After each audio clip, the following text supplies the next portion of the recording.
आइए आज हम लोग स्टडी करेंगे द पैरेलल प्लेट कैपेसिटर, यानी समांतर प्लेट संधारित्र के अंतर्गत जो भी क्वेश्चन पूछे गए हैं उनके बारे में। तो देखिए, कह रहा है the electrostatic force between the metal plates of an isolated parallel plate capacitor C having a charge Q and area A is.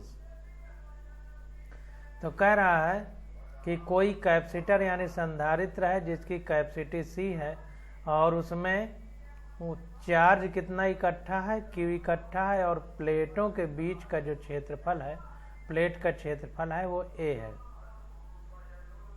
और देखिए, कह रहा है the electrostatic force between the metal plates of an isolated parallel plate capacitor. Isolated का मतलब अलग रखा हुआ है, एक किसी से कनेक्ट नहीं है। तो अगर प्लेट का क्षेत्रफल A है, कैपेसिटर की कैपेसिटी C है और उसमें आवेश Q है, तो कह रहा है कि उसमें इलेक्ट्रोस्टैटिक फोर्स कितना लगेगा, यानी स्थिर वैद्युत विभव स्थिर वैद्युत बल की क्या स्थिति होगी, ये हमसे पूछा जा रहा है। तो यहाँ पर देखिए, जो समांतर प्लेट संधारित्र है तो उसमें प्लेट है और प्लेटों के बीच बल होगा, जो उस बल की बात की जा रही है, उसमें जो आवेश है उसके कारण बल। तो देखिए, जो प्लेट है इसको इस तरह समझिए। तो प्लेट के बीच में अगर हम बल की बात करें तो इलेक्ट्रोस्टैटिक फोर्स इक्वल टू होता है Q इंटू E। और चूंकि प्लेट हमारी इस तरह से है, इस तरह से है, दो प्लेटें समांतर हैं एक दूसरे के बीच, दो प्लेटें समांतर हैं। तो जब ये दोनों प्लेटें समांतर हैं तो इनके बाद इनमें जो हमारा संधारित्र या कैपेसिटर है तो उसमें इन्हीं प्लेटों में जो आवेश इकट्ठा होता है उसी आवेश के कारण ऊर्जा होती है। तो आवेश प्लेट में इकट्ठा हो रहा है। तो प्लेट ये जो है इसमें एक पृष्ठ है, सरफेस है। तो सरफेस में केवल लंबाई और चौड़ाई होती है। तो सरफेस चार्ज डेंसिटी हम यहाँ पर से E का संबंध निकालेंगे। तो E इक्वल टू होता है सिग्मा अपान 2 एप्सिलॉन नॉट। ये पीछे हम लोग पढ़ चुके हैं, जहाँ पर ये सिग्मा हमारा सरफेस चार्ज डेंसिटी है। और सरफेस चार्ज डेंसिटी सिग्मा क्या होता है, जब सरफेस होता है तो सरफेस का क्षेत्रफल होता है। तो पूरे क्षेत्रफल में आवेश कितना है, यानी आवेश प्रति एकांक क्षेत्रफल। तो सिग्मा इक्वल टू क्या हो जाएगा, Q upon A। Capital Q है तो कैपिटल लिख सकते हैं, कैपिटल कर दीजिए। तो कैपिटल Q अपान A। तो अगर सिग्मा की जगह हम कैपिटल Q रख देंगे तो ये हो जाएगा Q upon 2 epsilon not A। और ये Q E की जगह जब ये पूरी वैल्यू रखेंगे तो हमारा F हो जाएगा, Q पहले से है, इंटू E की जगह उठा कर रखेंगे तो Q upon 2 epsilon not A। तो ये हो जाएगा Q से Q स्क्वायर हो जाएगा अपान 2 एप्सिलॉन नॉट A। यहाँ पर देखिए, कहीं भी दो प्लेटों के बीच की डिस्टेंस D नहीं आ रही है। ये जो प्लेटों के बीच डिस्टेंस है वो कहीं भी नहीं है, एरिया है, एरिया है देखिए A, लेकिन डिस्टेंस नहीं है। तो इसका मतलब ये जो बल लग रहा है यह प्लेटों के बीच डिस्टेंस पर निर्भर नहीं है। Independent of the distance between the plate. अब इसका सॉल्यूशन देख लेते हैं। तो यहाँ पर देखिए, इलेक्ट्रोस्टैटिक फोर्स F प्लेट में, ये F इक्वल टू QE होता है। तो Q और E equal to sigma upon 2 epsilon naught होगा प्लेट में। तो सिग्मा अपान 2 एप्सिलॉन नॉट लिखा और sigma equal to Q upon A होता है। तो वो रख दिया तो आ गया Q square upon 2 A epsilon not. तो F is independent of the distance between the plate. अब 34 नंबर क्वेश्चन देखते हैं। तो देखिए 34 नंबर क्वेश्चन में कह रहा है parallel plate air capacitor has capacity C. एक समांतर प्लेट संधारित्र है और उसके बीच जो खाली जगह है उसमें हवा भरी हुई है और उसकी कैपेसिटी यानी संधारित्र की धारिता कितनी है, सी है। कह रहा distance of separation between plate is D and potential difference V is applied between the plate. कह रहा है अगर दोनों प्लेटों के बीच डिस्टेंस डी है और उन प्लेटों के बीच में हम वी विभव अप्लाई कर रहे हैं यानी पोटेंशियल वी लगा रहे हैं, तो कह रहा force of attraction between the plate of the parallel plate air capacitor is. तो जैसे ऊपर वाला क्वेश्चन था सेम वैसे ही नीचे वाला क्वेश्चन है, तो इसको देखते हैं।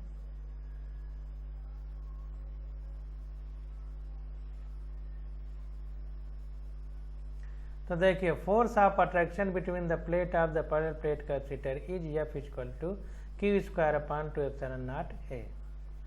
तो समांतर पट्ट संधारित्र के बीच जो बल लग रहा है तो उस बल का मान कितना है, Q square upon 2 epsilon not A.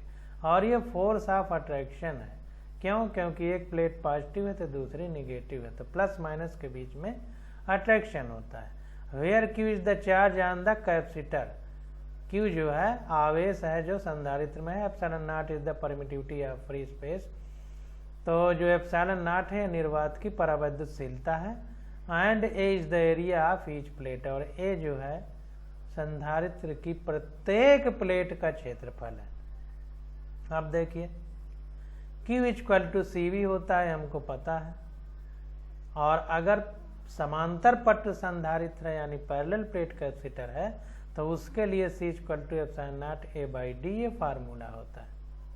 तो C की जगह यही वैल्यू रख देंगे, यहाँ C की जगह रखा तो ये जब C की जगह रखा तो D जो है C ये D इस C के साथ आ जाएगा, तो CD equal to epsilon not A हो जाएगा,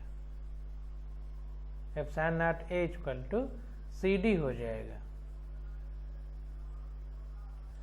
अब देखिए फार्मूला होता है F equal to Q square upon 2 epsilon not A, और Q इक्वल टू CV होता है, तो जब यहाँ पर Q की जगह CV रखेंगे तो C स्क्वायर V स्क्वायर हो जाएगा अपॉन 2 एप्सिलॉन नॉट A बराबर CD है तो इसकी जगह CD रख दिया, तो ये हो गया CV square upon 2D, C से C कट जाएगा। तो इस प्रकार से आ गया हमारा F बराबर CV स्क्वायर अपॉन 2D। तो इस प्रकार से देखिए घुमा फिरा के पूछता रहता है, पूछेगा वही जो NCERT में दिया है, बस घुमा देगा और आपको लगेगा कि NCERT के बाहर है। अगला क्वेश्चन देखते हैं 35 नंबर। कह रहा है parallel plate air capacitor is charge to a potential difference of V volt. एक समांतर पट्ट संधारित्र है, उसको चार्ज किया गया है जब उनकी प्लेटों के बीच में हवा भरी है, और कितने V वोल्ट तक चार्ज किया गया। कह रहा है after disconnecting the charging battery, जब बैटरी से उसको हटा दिया गया और उसके बाद the distance between the plate of the capacitor is increase using an insulating handle. अब जो प्लेटें हैं समांतर प्लेट संधारित्र की, उन प्लेटों की बीच की दूरी यानी डिस्टेंस को बढ़ा दिया गया, और किससे पकड़ करके, इंसुलेटिंग हैंडल से यानी विद्युत रोधी हैंडल से पकड़ा गया। क्यों, क्योंकि अगर हम अपने हाथ से पकड़ के करेंगे तो हमारा शरीर चालक की तरह काम करेगा, कंडक्टर की तरह, और हमको कैपेसिटर झटका मार सकता है क्योंकि उसमें आवेश है। As a result the potential difference between the plate, तो अगर प्लेटों के बीच की डिस्टेंस बढ़ा दी गई तो कह रहा है अब उनके बीच पोटेंशियल डिफरेंस कितना होगा। तो क्वेश्चन फिर से समझ लीजिए कि एक पैरेलल प्लेट कैपेसिटर है, उसके बीच में हवा भरी है, उसको V वोल्ट तक चार्ज कर दिया गया है। चार्ज करने के बाद जिस बैटरी से चार्ज किया उसको हटा दिया गया। अब पैरेलल प्लेट कैपेसिटर की प्लेटों को एक विद्युत रोधी हैंडल द्वारा पकड़ के उनकी डिस्टेंस को बढ़ा दिया गया, बीच की दूरी को बढ़ा दिया गया। जब बीच की दूरी को बढ़ा दिया तो कह रहा है अब जो विभव है या पोटेंशियल है उसमें क्या प्रभाव पड़ेगा। तो 35 नंबर क्वेश्चन देखते हैं। तो देखिए, capacitance of a parallel plate capacitor C equal to epsilon not A by D. ये फार्मूला हमको पता है, संधारित्र जो समांतर प्लेट संधारित्र की धारिता का या कैपेसिटेंस का फार्मूला क्या होता है, C equal to epsilon not A by D. अब कह रहा हूँ battery is disconnected and the distance between the plate of capacitor is increases. जब हम बैटरी की को डिस्कनेक्ट कर देंगे यानी संधारित्र से हटा देंगे और उनके बीच के डिस्टेंस d को बढ़ाएंगे, तो जब डिस्टेंस d को बढ़ाएंगे तो क्या होगा, जब d बढ़ेगा, ये बढ़ेगा, तो चूंकि कैपेसिटेंस C d के इन्वर्सली प्रोपोर्शनल है, व्युत्क्रमानुपाती है, तो d बढ़ाएंगे तो C घटेगा।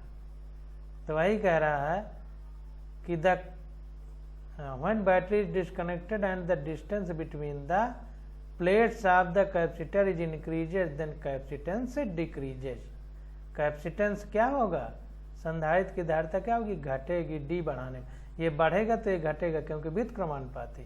एंड चार्ज रिमेन्स कांस्टेंट, लेकिन जो आवेश है हमारा चार्ज वो हमेशा वही रहेगा, चार्ज पे कोई फर्क नहीं पड़ेगा, जितना दे दिए उतना दे दिए।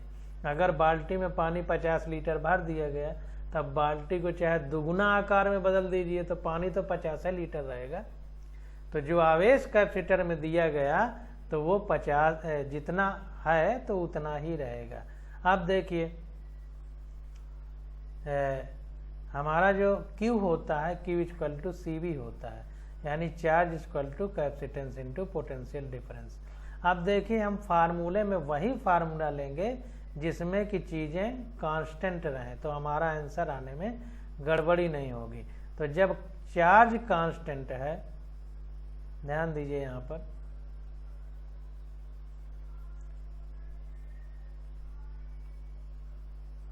जब चार्ज हमारा कांस्टेंट है तो इसको कांस्टेंट रखने के लिए हमको क्या करें, कैसे ये कांस्टेंट रहेगा, अगर ये घट रहा है तो इसको बढ़ना पड़ेगा। तो चूंकि देखिए कैपेसिटी घट रही है, डिक्रीज कर रही है, ये डिक्रीज कर रहा है, तो इसको बढ़ना पड़ेगा तभी चार्ज कांस्टेंट रहेगा। तो चूंकि ये घट रहा है इसलिए पोटेंशियल को बढ़ना पड़ेगा, तो इसीलिए पोटेंशियल डिफरेंस इंक्रीजेज, यानी विभव बढ़ जाएगा अगर हम प्लेटों के बीच की दूरी बढ़ा देंगे। बहुत इंपॉर्टेंट है, इन क्वेश्चनों को बड़े आराम से समझते चलिए, कोई भी दिक्कत नहीं होगी। अब शायद 36 नंबर क्वेश्चन देखते हैं। Effect of dielectric on capacitance. जब किसी कैपेसिटेंस में डाइलेक्ट्रिक भर दिया जाता है यानी परावैद्युत पदार्थ भर दिया जाता है तो अब कैपेसिटी में क्या अंतर पड़ेगा, इस पर आधारित क्वेश्चन हम लोग करने जा रहे हैं। तो इसको समझने का प्रयास करिए कि डाई आखिर होता क्या है। तो देखिए उसमें लिखा है पहले डाई का मतलब मर जाना, इलेक्ट्रिक मतलब बिजली के लिए, विद्युत के लिए। तो जाहिर सी बात है कि इलेक्ट्रिसिटी यानी करंट का मतलब क्या होता है, करंट का यानी विद्युत धारा का मतलब होता है आवेश प्रवाह की दर को धारा कहते हैं। अब ये डाइलेक्ट्रिक है तो इसमें आवेश प्रवाह नहीं हो पाएगा, तभी तो डाई मतलब मरा हुआ है आवेश या बिजली के लिए। तो जाहिर सी बात है कि जिसमें आवेश एक स्थान से दूसरे स्थान पर न जा सके उसको हम डाइलेक्ट्रिक या हिंदी में परावैद्युत कहते हैं। परा मतलब पड़ा रहना, कोई पड़ा कब रहेगा, चल नहीं पाएगा तो पड़ा रहेगा, तो जाहिर सी बात है परावैद्युत हिंदी में इसको कहते हैं। तो देखिए क्वेश्चन 36 देखते हैं। कह रहा है the capacitance of a parallel plate capacitor with air is medium, with air S medium is 6 microfarad. कह रहा है एक पैरेलल प्लेट कैपेसिटर है यानी समांतर पट संधारित्र है। देखिए हम हिंदी बोल रहे हैं ताकि आपको समझ में आ जाए, ये दिक्कत ना हो कि इंग्लिश में पेपर है तो कैसे करें। अब बार बार वही चीज़ रिपीट करने का कोई मतलब नहीं है, आप लोग हर चीज़ को समझते जाइए। तो पैरेलल प्लेट कैपेसिटर है और जब उसके दोनों प्लेटों के बीच में एयर है तो उसमें उसकी कैपेसिटी कितनी है 6 माइक्रोफैरेड है। अब कह रहा है with the introduction of A dielectric medium the capacitance between 30 micro becomes 30 microfarad. अब हवा हटा करके उसके बीच में डाइलेक्ट्रिक यानी परावैद्युत पदार्थ भर दिया गया तो उसकी कैपेसिटी यानी धारिता 30 माइक्रोफैरेड हो जाती है। तो कह रहा है the permittivity of the medium is, permittivity of medium epsilon not हमको दिया है फ्री स्पेस में 8.85 इंटू 10⁻12 कूलम स्क्वायर पर न्यूटन मीटर स्क्वायर। ये हमको दिया है परमिटिविटी ऑफ फ्री स्पेस और पूछ रहा है the permittivity of the medium. जो परावैद्युत पदार्थ भर दिया गया तो अब कैपेसिटर के अंदर हमें परावैद्युतशीलता पूछ रहा है, परमिटिविटी ऑफ द मीडियम यानी माध्यम की परावैद्युतशीलता और निर्वात की परावैद्युतशीलता दे दी गई है। तो ध्यान दीजिए, इस क्वेश्चन को करते हैं और समझने का प्रयास करते हैं। तो ध्यान दीजिए, गिवन कैपेसिटेंस विदाउट डाइलेक्ट्रिक, जब डाइलेक्ट्रिक नहीं भरा गया यानी परावैद्युत पदार्थ नहीं भरा गया तो कैपेसिटी 6 माइक्रोफैरेड थी और जब परावैद्युत पदार्थ भर दिया गया तो कैपेसिटी 30 माइक्रोफैरेड थी यानी C डैश 30 माइक्रोफैरेड हो गया। अब डाइलेक्ट्रिक कांस्टेंट देखिए, फार्मूला हम लोगों ने एनसीईआरटी में पढ़ा है, C dash equal to KC0 यानी निर्वात में जो कैपेसिटी है अगर उसमें परावैद्युत पदार्थ भर दिया जाता है तो कैपेसिटी के गुना बढ़ जाती है। तो C dash equal to KC0 लिखें या K equal to C dash बटे C0 लिखें। अब यहाँ पर C0 इसलिए नहीं लिखा क्योंकि निर्वात नहीं है, हवा है, इसलिए उसने C रखा है। तो ये C डैश 30 और C हमारा 6 है तो ये K आ गया 5। तो जो डाइलेक्ट्रिक भरा गया है उसका डाइलेक्ट्रिक कांस्टेंट कितना आ गया 5 आ गया। अब देखें now permittivity of the medium. अब परमिटिविटी ऑफ मीडियम, जिस प्रकार से डाइलेक्ट्रिक भरने पर कैपेसिटी के गुना बढ़ जाती है उसी प्रकार से डाइलेक्ट्रिक भरने पर मीडियम की परमिटिविटी के गुना बढ़ जाती है। तो C dash equal to KC0 है, उसी प्रकार epsilon equal to K epsilon naught है। तो ये दोनों फार्मूले आप लोग याद कर लीजिए।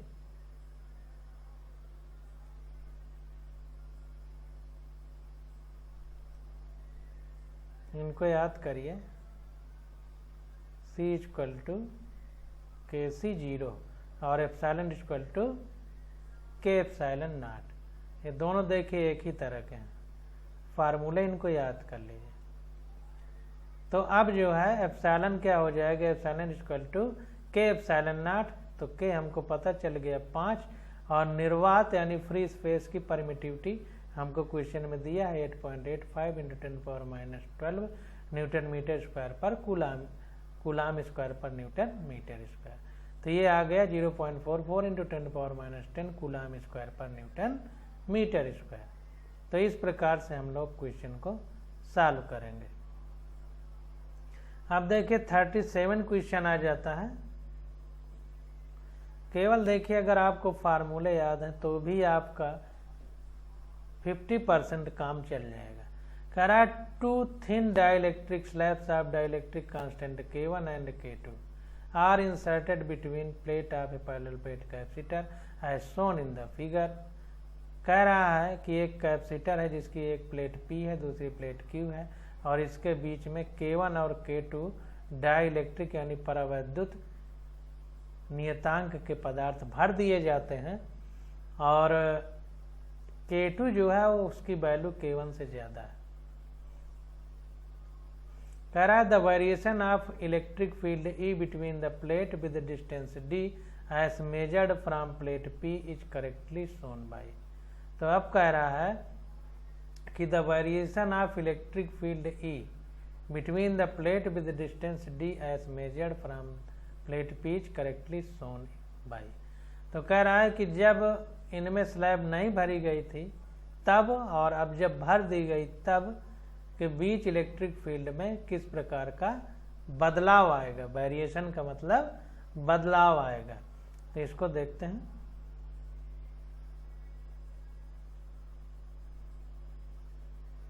तो देखिए 37 नंबर क्वेश्चन। तो देखिए हमने पढ़ा है, ये नीचे वाला फार्मूला देखिए, equal to sigma upon epsilon naught, और यहाँ पर देखिए E dash equal to sigma upon epsilon naught के। इसका मतलब ये है कि एप्सिलॉन नॉट के गुना बढ़ जाता है अगर परावैद्युत पदार्थ भर दिया जाता है। तो इसी प्रकार देखिए, अगर निर्वात से तुलना करें विद्युत क्षेत्र की, तो जब पैरेलल प्लेट कैपेसिटर के अंदर के परावैद्युतांक का पदार्थ भर दिया जाता है, के परावैद्युत नियतांक का पदार्थ भर दिया जाता है, तो उसका जो है इलेक्ट्रिक फील्ड के गुना घट जाती है।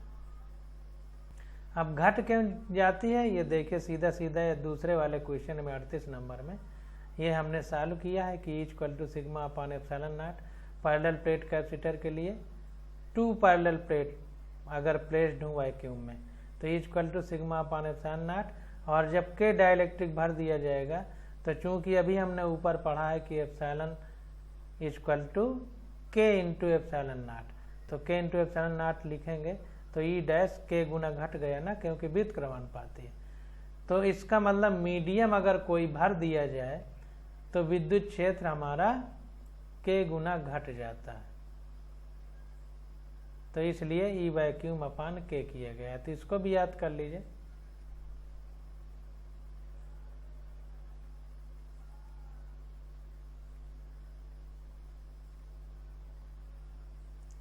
इसको बॉक्स में बंद कर लीजिए और इस फार्मूले को भी याद कर लीजिए। अब कैसे घट जाता है ये भी समझ लीजिए। आप लोग गलती करते हैं तो हम आपको समझा दे रहे हैं। एक देखिए प्लेट ये है, एक प्लेट ये है। अब इनके बीच में कोई परावैद्युत पदार्थ भर दिया गया। जब परावैद्युत पदार्थ नहीं था तो ये प्लेट मान लीजिए पॉजिटिव थी, प्लस प्लस प्लस।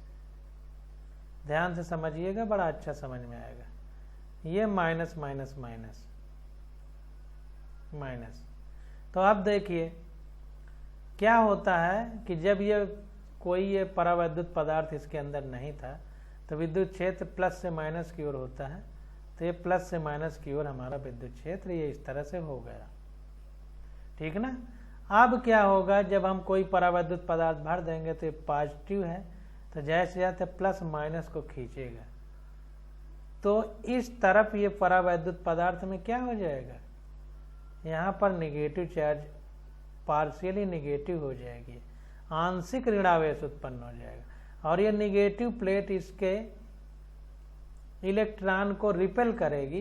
तो जाहिर सी बात है कि रिपेल करेगी तो इलेक्ट्रॉन दूर जाएगा, तो इस ऋणावेश के पास में धनावेश उत्पन्न हो जाएगा प्रेरण के कारण, यानी इंडक्शन के कारण।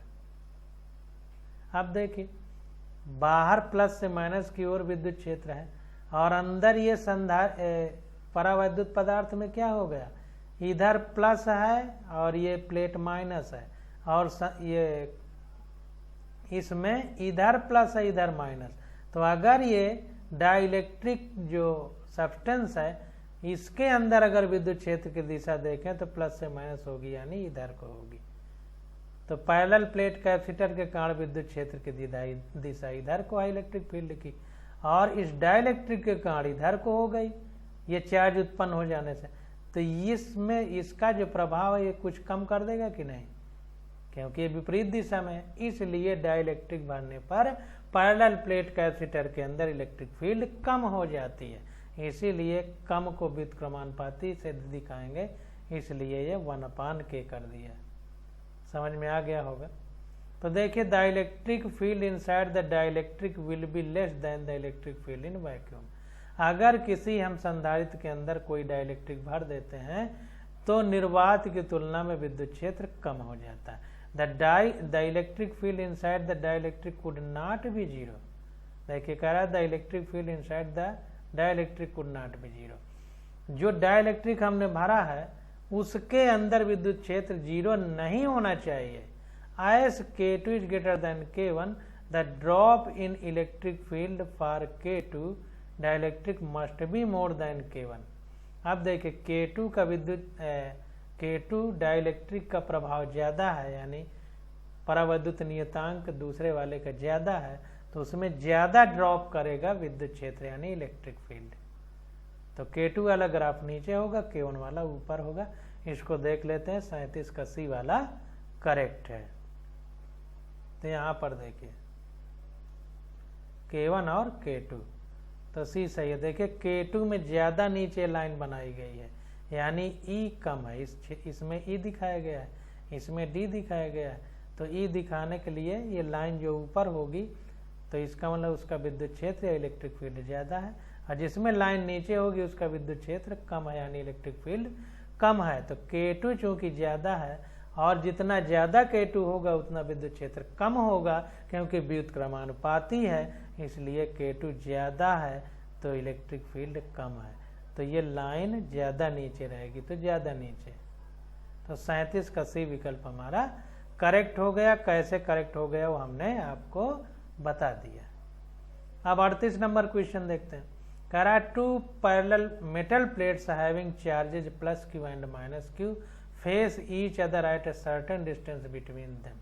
कह रहा है 2 पैरेलल प्लेट हैं, एक का चार्ज प्लस Q है, एक का माइनस Q है, और कुछ दूरी पर एक दूसरे से रख दी गई है। सर्टेन डिस्टेंस कुछ भी हो सकती है। If the plate are now dipped in kerosene oil tank. अब अगर इन प्लेटों को मिट्टी के तेल के अंदर डाल दिया जाए, कोई टैंक हो मिट्टी के तेल का, कैरोसिन मतलब मिट्टी का तेल, तो कह रहा है the electric field between the plate will be. तो प्लेटों के बीच इलेक्ट्रिक फील्ड क्या हो जाएगी। तो 38 नंबर क्वेश्चन हम लोग देखते हैं। तो फिर देखिए वही जो ऊपर हुआ है वही होगा। तो electric field between 2 parallel plate capacitor in vacuum is given as E equal to sigma upon epsilon naught. अब जब कैरोसिन भर दिया जाएगा तो उसका कुछ डाइलेक्ट्रिक कांस्टेंट होगा, उसको K मान लिए, तो E dash equal to sigma upon epsilon not K। पहले E था, अब K गुना कम हो गया। तो इसका मतलब जब कैरोसिन में डुबो देंगे तो क्या हो जाएगा, पहले से विद्युत क्षेत्र कम हो जाएगा, यानी E डैश बाद वाला E से देखिए कम है। For kerosene oil K is greater than 1। जो कैरोसिन ऑयल है यानी मिट्टी का तेल है, तो बता रहा है कि उसका डाइलेक्ट्रिक कांस्टेंट यानी परावैद्युत स्थिरांक 1 से ज्यादा है। तो 38 का C हो जाएगा, मतलब इलेक्ट्रिक फील्ड डिक्रीज कर जाएगी। अब 39 नंबर क्वेश्चन देखते हैं। कह रहा है a parallel plate condensers with oil between the plate dielectric constant of oil is K equal to 2 has a capacitance C। कह रहा है एक पैरेलल प्लेट कंडेंसर है या कैपेसिटर, कंडेंसर का है या कैपेसिटर एक ही बात है, उसके बीच में ऑयल भरा हुआ है तेल, और उस ऑयल का डाइलेक्ट्रिक कांस्टेंट कितना है, K बराबर 2 है। और उस समय जब ये ऑयल भरा हुआ है तो उसकी कैपेसिटी कितनी है, C है। अब कह रहा है कि अगर हम ऑयल को निकाल दें तो कैपेसिटी कितनी हो जाएगी। अगर ऑयल को निकाल दें तो C इक्वल टू KC 0 हमने पढ़ा है। तो जब कोई डाइलेक्ट्रिक भर दिया जाता है तो कैपेसिटी K गुना बढ़ जाती है। तो जाहिर सी बात है कि फार्मूले के आधार पर हम लोग करेंगे। तो यहाँ पर देखिए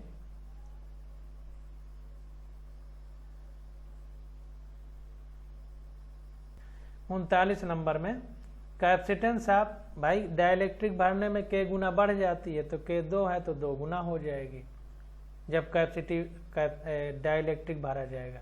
अब इसमें कह रहा है कि डाइलेक्ट्रिक निकाल दिया जाए, ऑयल निकाल दिया जाए, तो K गुना बढ़ जाती थी, तो ऑयल निकालेंगे तो K गुना घट जाएगी। तो डाइलेक्ट्रिक 2 है तो वही 2 गुना घटेगी, तो C/2 हो जाएगा। वैसे देख लेते हैं capacitance of capacitor with oil between the plate C equal to epsilon not K upon D formula होता है अगर डाइलेक्ट्रिक भरा हो पैरेलल प्लेट कैपेसिटर में। तो ये फार्मूला याद कर लीजिए। अब ऑयल रिमूव करेंगे तो ये के गुना घट जाएगी तो C dash equal to epsilon not A by D हो जाएगा। तो ये हो जाएगा सी डैश इक्वल टू, अगर इससे तुलना करें तो सी डैश इक्वल टू, अब इसकी जगह सी रख देंगे पूरे की जगह, क्योंकि C dash equal to epsilon not D है। तो जब सी रख देंगे सी डैश, तो सी डैश इक्वल टू हो जाएगा सी बटे ये के नीचे चला जाएगा, तो सी बटे के, तो सी बटे के की वैल्यू 2 है, तो यानी आधा हो जाएगी कैपेसिटी। तो 39 का डी विकल्प हमारा करेक्ट हो जाएगा। अब क्वेश्चन नंबर 40 देखते हैं।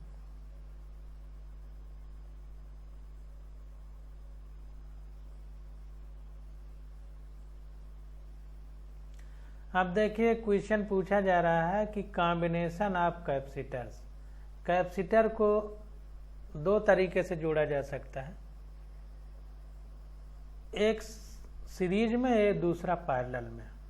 हमने आपको बताया था मोटी मोटी भाषा में कि सीरीज का मतलब होता है कि अगर हम उसमें करंट का फ्लो करें तो रास्ता नहीं बदलना चाहिए, एक ही रास्ते से अगर करंट चली जाए तो बोलेंगे कि सीरीज में है, श्रेणी क्रम में है।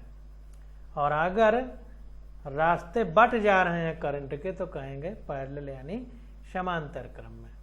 बस दो है, तीसरा मिक्स होता है तो यही सीरीज पैरेलल को साथ में कर देते हैं, तो उसमें कोई सोचने की बात नहीं है।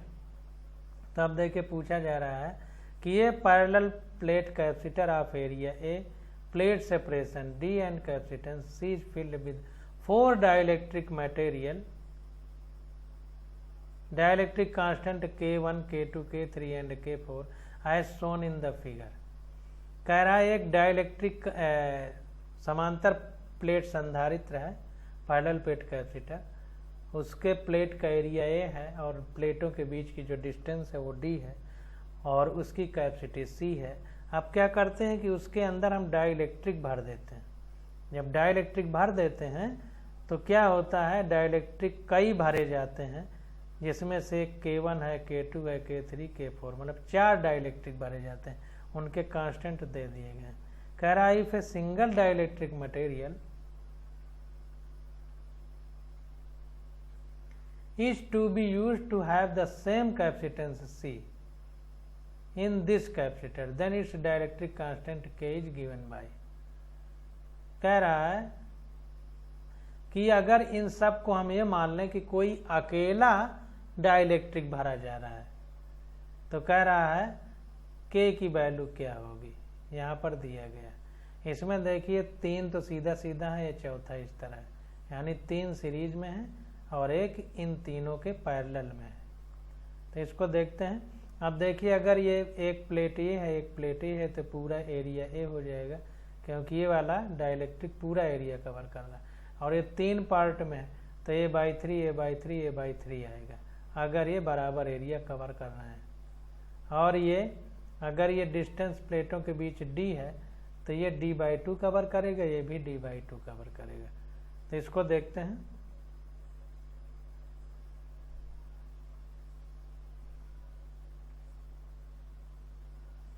तो यहाँ पर देखिए C1 equal to 2 epsilon not K1 A/3D C1। तो देखिए ये धारिता जो C1 है हमारी, ये जो पहला डाइलेक्ट्रिक भरा गया उसके कारण है। तो K1 K2 K3 हमारे सीरीज में है, तो A/3 A/3 A/3 हमारा क्षेत्रफल कवर कर रहे हैं एरिया प्लेट का, और डिस्टेंस कितनी कवर कर रहे हैं, D/2। तो D में D/2 किया गया तो 2 ऊपर चला गया, और A में A/3 किया गया तो 3 नीचे चला गया, और ये K1 हो गया। इसी प्रकार C2 में A/3 है तो A का 3 नीचे चला गया, D में D/2 है तो D का 2 ऊपर चला गया, तो 2 एप्सिलॉन नॉट K2 A/3D हो गया। इसी प्रकार तीसरे में D का D/2 ऊपर चला गया तो 2 हो गया, A का A/3 नीचे चला गया तो 3 हो गया, और K3 है तो 2 एप्सिलॉन नॉट K3 A/3D हो गया।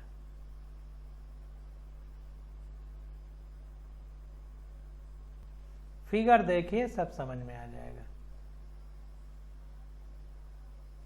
इसको करके दिखा देते हैं।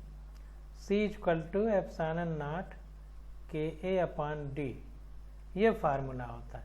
तो अगर ये इतने K1 के लिए C की बात करें तो C1 = हो जाएगा एप्सिलॉन नॉट K की जगह K1 हो जाएगा और A की जगह A/3 हो जाएगा, तो A/3D, और D की जगह देखिए D/2 कवर कर रहे हैं तीनों, तो D की जगह D/2 करेंगे तो ये D/2, ये नीचे वाला 2 उठ के ऊपर चला जाएगा तो यहाँ हो जाएगा। तो C1 = 2 epsilon not K1 A/3D। इसी प्रकार इसके लिए, इसी प्रकार इसके लिए, सब के लिए निकाल लेंगे। अब देखिए ये आ जाता है, तो इसके लिए क्या हो जाएगा, C4 = फिर वही फार्मूला लगाएंगे एप्सिलॉन नॉट KA/D,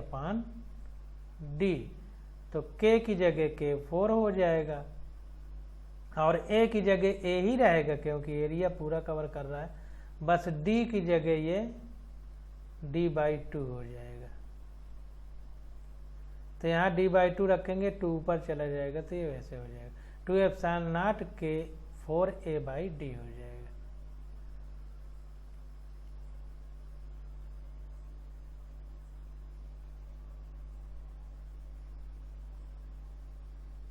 तो यहाँ पर देखिए C4 = 2 epsilon not K4 A/D हो गया। तो ये 4 हो गए। अब देखिए इन चारों में से क्या हो रहा है,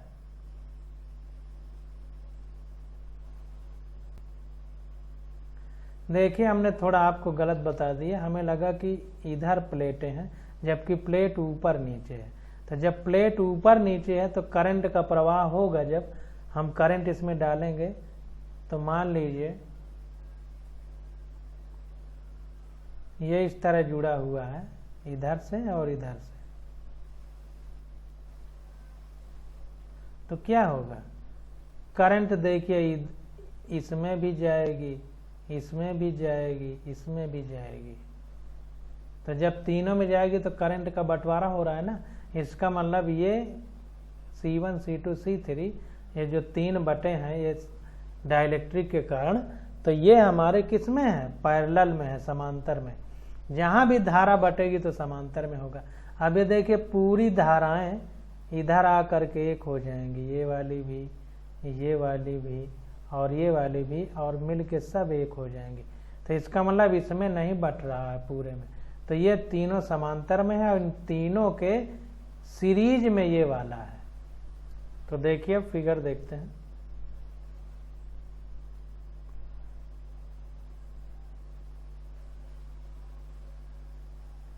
तो देखिए C1 C2 C3 तीनों को समांतर में जोड़ दिया। यहाँ पर देखिए धारा बट रही है, इधर जाएगी, इधर जाएगी, इधर जाएगी और सब मिल के एक हो रही है। तो ये देखिए C4 इधर लिखा है। तो अब ये समांतर क्रम में हो गए और ये सीरीज में हो गए और सब की वैल्यू यहाँ दी गई है, तो वैसे कर लेंगे। तो इसलिए टोटल अगर कैपेसिटेंस निकालना हो तो हम कैसे निकालेंगे टोटल कैपेसिटेंस, तो 1/CAB बराबर हो जाएगा। अब देखिए 1/, अब ये तीनों पैरेलल में है, तो पैरेलल में क्या होती है, समांतर क्रम में धारिता सीधा जुड़ जाती है। तो C1 + C2 + C3 हो गया, प्लस ये इन तीनों के सीरीज में है, तो इन तीनों के सीरीज में इसलिए 1/C4 हो गया। अलग से इसको इस तरह भी कर सकते हैं, एक साथ ना समझ में आ रहा हो तो देखिए ये पैरेलल में है, तो इनका धारिता 1/C = नहीं, ये पैरेलल में है तो C = हो जाएगा C1 + C2 + C3, ये तीनों सीरीज में हो जाएंगे। अब इसको अगर एक मान लिया जाए तो ये पूरा और ये सीरीज में है, तो अब कितना हो जाएगा 1/C = 1/C + 1/C4, तो 1/C में C इतना है तो 1/C1 + C2 + C3 + 1/C4, तो इसी तरह तो कर रहा है। तो अब देखिए ये आ गया, अब सब वैल्यू रख देंगे। तो सपोज CAB = ε0 KA/D। अब अगर पूरे की धारिता को इस तरह लिखा जाए, चूँकि डाइलेक्ट्रिक यानी परावैद्युत पदार्थ भरे हैं, तो पूरे की अगर के हो मान लीजिए, तो पूरे की धारिता CAB कितना हो जाएगी, K epsilon not A by D. तो अगर 1 CAB लिखेंगे तो 1 ये K epsilon not A by D equal to 1 अब ये पूरा K1 K2 K3 का ये सब का 2/3 कॉमन ले लिया, तो 2/3 epsilon not A by D, और ब्रैकेट में K1 plus K2 plus K3 हो गया, सीधा सीधा जुड़ गया क्योंकि सीधे जुड़े हैं, plus 1/2 epsilon not A by D K4 हो गया। अब देखिए, तो ये आ गया 1/K इक्वल टू, ये 3 ऊपर चला जाएगा, तो 3/2 K1 plus K2 plus K3 plus 1/2 K4 हो जाएगा। अब ये देखिए सब एक दूसरे से खत्म हो जाएंगे, तो ये इतना आ गया। अब क्या होगा कि ये इधर अगर आ जाएगा तो 2/K equal to 3/K1 plus K2 plus K3 plus 1/K4 हो जाएगा। क्या इतना ही आंसर दिया है, देख लेते हैं। 40 का C सही, अगर यही आंसर है तो यही मान लिया जाएगा। 2/K equal to 3/K1 plus K2 plus K3 plus 1/K4 यही दिया है, तो अब हम आगे सॉल्व नहीं करेंगे। तो इस प्रकार से देखिए क्वेश्चन हम लोग करते हैं। अब 40 नंबर क्वेश्चन आ जाता है, इसकी स्टडी हम लोग अगले लेक्चर में करेंगे। आज बस यहीं तक।